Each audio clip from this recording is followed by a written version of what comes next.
Haven't you noticed that we will talk about anything before we'll talk about money? Why is that? I feel like the weight industry had this kind of conversion, right? Back in the day, they used to, nobody would talk about their weight. Nobody would talk about their weight, what they were working on. It was always done in the quiet, and all of a sudden you'd see this person transformed, right? Well, now, like, there are all these programs, support groups, places where people can go to form community around weight loss. And I feel like the money conversation never had that transformation. So let's dig into why it is that we just feel so uncomfortable when it comes to talking about money. I don't know about you, but for me, I wasn't really taught money when I was growing up. I kind of learned by accident for the most part. My parents were busy, trying to figure out their own situation. They were first generation Canadians. So my mother came from Jamaica and my father came here from Guyana. And so they were just trying to figure it out themselves. So they really didn't have like prior knowledge to kind of pass down to us. They were trying to figure it out and make a life here in Canada for us as kids. So growing up, we just kind of thought, I guess we assumed that money wasn't readily available to do anything that we wanted to do. So, being first generation Canadian, I grew up with a lot of people that, have been here more established and they could ask their parents for pretty much anything. And so I learned, very quickly that that wasn't the case for us. And so we had to make do with what we had. And honestly, it wasn't a bad thing. Although I'm saying that now in hindsight, because I remember how it felt in the moment and it wasn't so great. Like as a child, I wanted this particular doll. I don't know, Cabbage Patch again, I'm dating myself, but it was a particular doll and I really wanted it for Christmas. And, open up the presents and unfortunately it wasn't there. I was so upset. But, this is probably just spoiled brat syndrome because, all my friends had it and why couldn't I have it? And later I found out that my mom really did try hard to get one. They were very limited at the time. You had to line up for lines to get one. It was all the craze at the time, right? So wasn't really about the money probably. It was just very hard to access and she didn't have time for that, to be honest. And later on, I did actually get one. So it's kind of funny, when you think about things retrospectively. But at the time, in the moment, I kind of felt like I was, the last one on the block to have what everybody else had. And, over the years, when I became a teenager, brand names became more important. And then this is where my mom kind of said, you know what? You're going to have to go out and get a part time job. If you want these brand names that cost X amount more than what I can afford to buy for you, then you're going to have to get a part time job. So I started working probably at the age of 12, I think, 12, 13. I was like a camp counselor and then I worked at an ice cream shop and all sorts of jobs, right? Retail, all things. And all this to fund, basically my spending habits. So as time passed, I really didn't learn lessons from someone telling me what to do. We definitely didn't learn it in school. It was just from trial and error, right? So all of the jobs that I had along the way, no one said to save anything. I just kind of spent it when I felt like going out or doing something. So topics like debt, topics like investing, things like how to budget, they're never on the table. So this is one of the reasons, to be honest, that I became a money coach because a lot of people, as adults, they have that same foundation where things weren't really taught to them. And so they've kind of made errors and not optimized, the income that they had and are just trying to figure it out on their own. And I really wanted to allow people to have another option, to have someone on their side, to say it's okay. It's not, something that we need to be frightened of or be ashamed of or be embarrassed. We just need to kind of learn and implement in our own lives. Another reason why I think people just are not comfortable with talking about money is it feels personal because money is not just numbers. It's tied to how we're doing, how we're feeling, and how other people perceive us. But the thing that we haven't realized is that it's okay. We don't need to share everything with everyone. You know, discussing money topics, how we feel, kind of making improvements in our mindset, none of those things require numbers. So it's not just about the numbers, it's about our feelings, how we're acting, how we are reacting to certain things.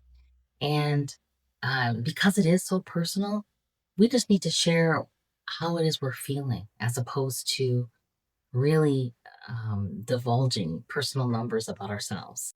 Another reason why I think it's not talked about is the fear of being judged, right? How much money do you make compared to your friend, your family member, your cousin, right? Your coworker. How much, so it's like this comparison game that happens. And then how much debt you have. Again, nobody wants to put that on a label and wear it as a t-shirt because it's a fear of being judged. You know what? Really? You have that much debt? How did you get into that situation? And then these are the things that go through people's minds, and they're like, well, I'm not going to share that information. And your total assets, right? Whether or not you are renting, you have a house that you paid for, what your mortgage is, all those things, right? Those are these big judgments that are going to come down and say, oh, look at you. You don't have your act together.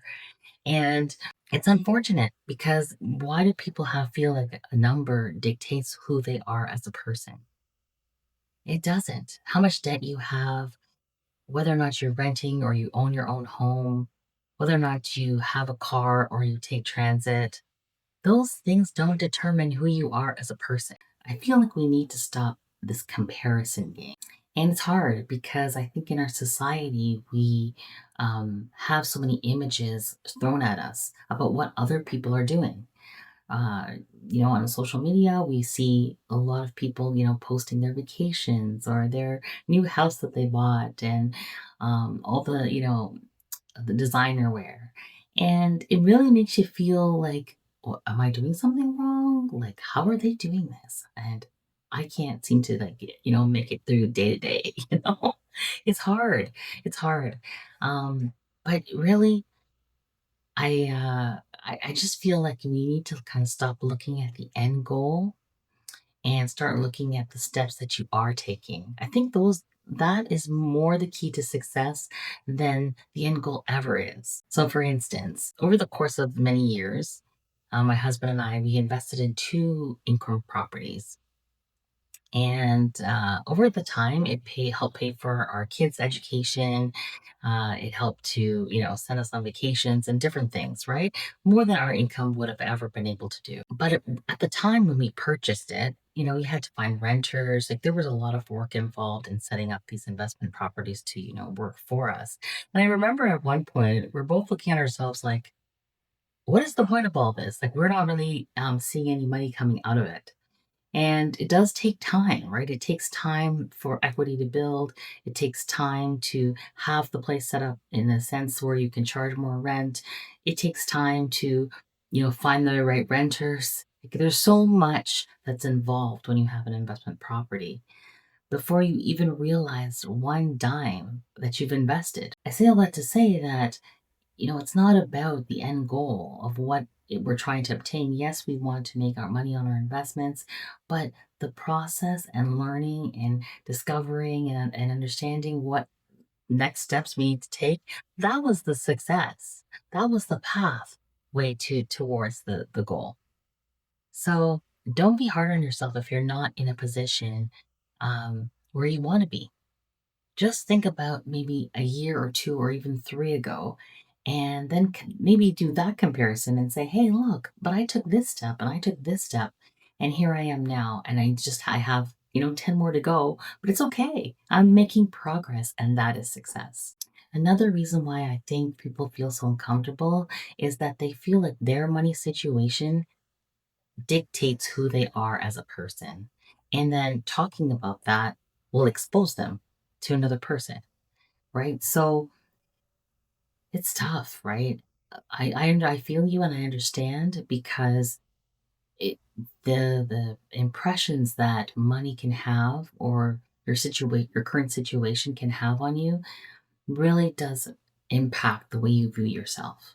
It does. As much as we don't want it to, it does.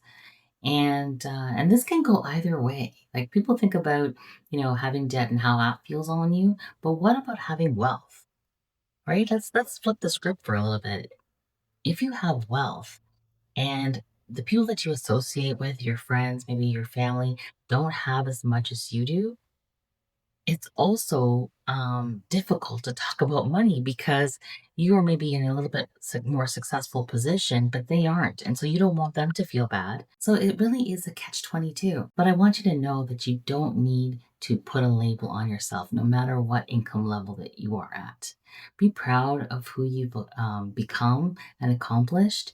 And maybe pay it forward by sharing things that you have done with others so that they also can move along on their journey. When we purchased one of our vehicles, I shared the process on how I purchased that car. And it was a Toyota Prius, which is a hybrid vehicle. And at the time, we drove a Honda Civic. And I just kind of broke down how I went from a Honda Civic to the Prius. The Honda Civic was a 2012. And so at the time it was 2020. So it had some years on it. And so we were looking to upgrade the vehicle, but I'm like, I don't really want to pay another car payment and so forth. So anyway, I shared the process on how I purchased that vehicle, and I really didn't actually have to pay anything for it because of the strategic process that I used. I've shared that many times with people just so that they can think outside the box, and it may not work for them right now or in their scenario, but now they're thinking differently, right? They're thinking differently about what they can do to better themselves, or to obtain something that they never thought they could. So yeah, there's nothing wrong with just sharing your experience, sharing something that's worked for you with another person. And then finally, I mean, you don't want to give people the wrong advice. That's another reason why people kind of are afraid about talking about money.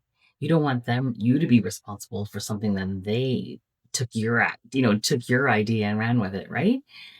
But again, people are in control of their own situations, right? We don't need to be responsible for their actions. We're just providing some guidance, or we're providing a listening ear, right? Just a listening ear is so much better than just leaving someone isolated and feeling depressed about their current situation. So you are not responsible for their actions and the things that they do in their life after that conversation has been had.